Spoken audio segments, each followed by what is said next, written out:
My topic today is challenges in formation with specific reference to the sexual abuse crisis in the Catholic Church.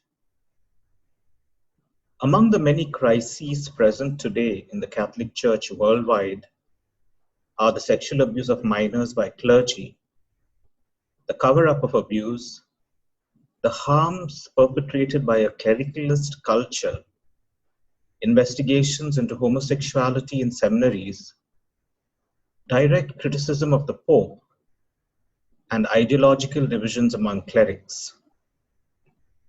The predominant crises in India today would be workaholism leading to spiritual dryness, financial mismanagement, and sexual misconduct. A couple of reasons why these crises have reared their heads in India as around the world could be because a priest believes he is uniquely able to discern God's will and judge other people's behavior. He believes that he is spiritually above others, and he believes that he deserves special recognition. This is because a certain amount of narcissism is present in Catholic priests.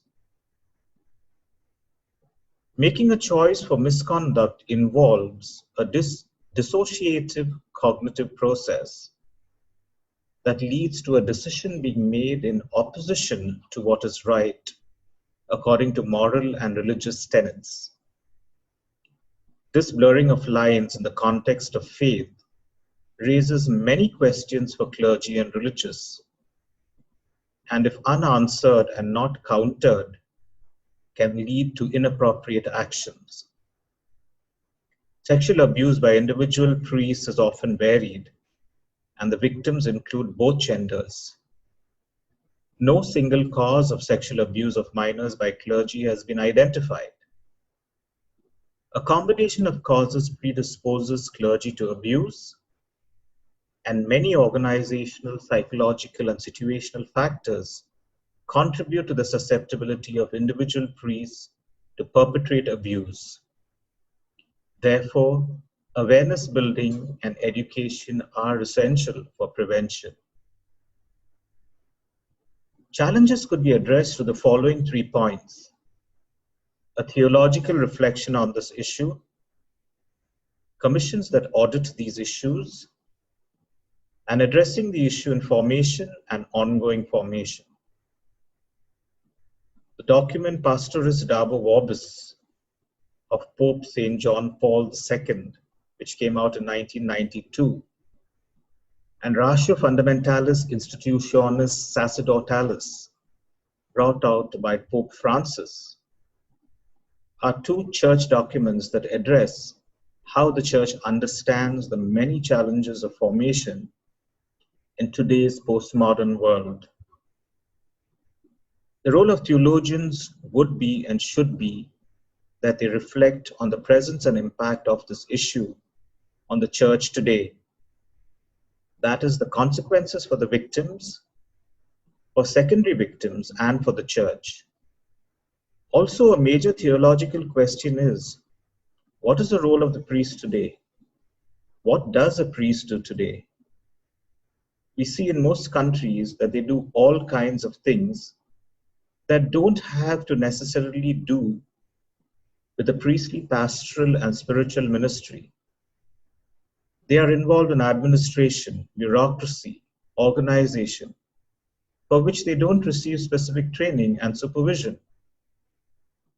Therefore, can a theology of priesthood and episcopacy bring in what is essential today, and how should it be defined? Also, how do we understand being a church in the world today? What do we need to learn in relation to modern society, modern science, modern administration? We need to reflect within the context of the day-to-day life in which we live, especially today in an era of mass communication, of social media, of transparency, authenticity.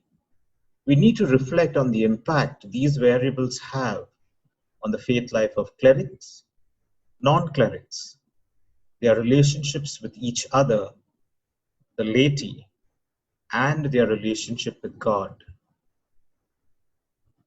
With regard to punishments or disciplinary procedures, there are also challenges. If someone has indulged in misconduct or inappropriate behavior, canon law doesn't have detailed and clearly defined lists of punishments or discipline for clearly defined crimes.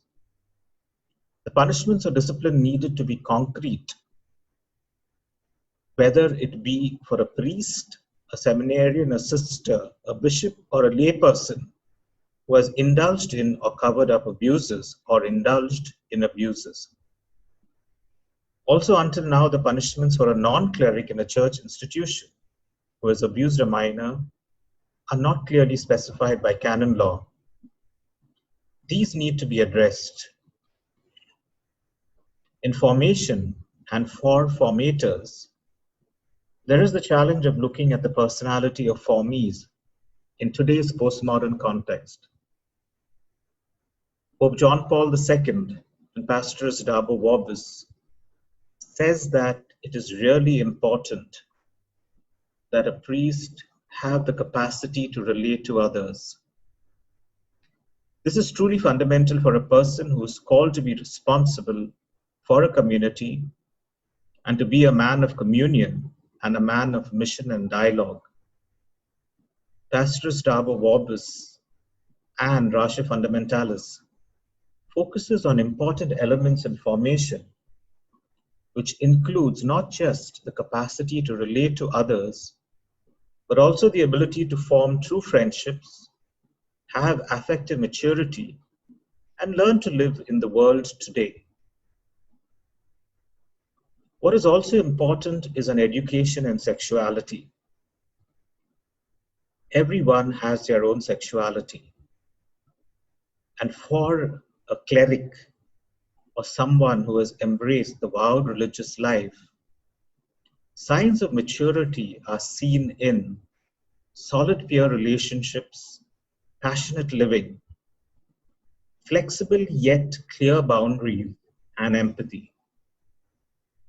Signs of arrest include isolation, lack of peer relationships, emotionally immature behavior, excessive intellectualization or rationalization, being personally controlling, judgmentalism or inflexibility, and using sexual innuendos and sexualized speech.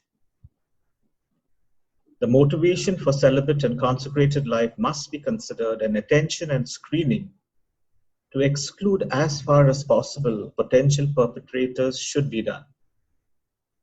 Screening should be done to understand whether candidates who have been victims of abuse as minors or adults must be considered to see if they are ready for admission or not.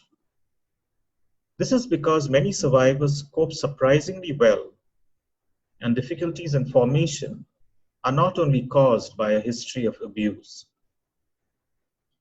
Therefore, the practical outcomes for congregations and dioceses are for initial and ongoing formation. There must be an adequate accompaniment, and the importance of the psychoaffective sphere throughout the formation process cannot be stressed enough. There should be sincere encounters between formees and formators, between those who are down the rung and those who are in the hierarchy. And workshops on personal integration should be conducted right through formation and ongoing formation, with a focus on the teachings of the Catholic Church. If there are crises and challenges, there also are responses to the crises and challenges.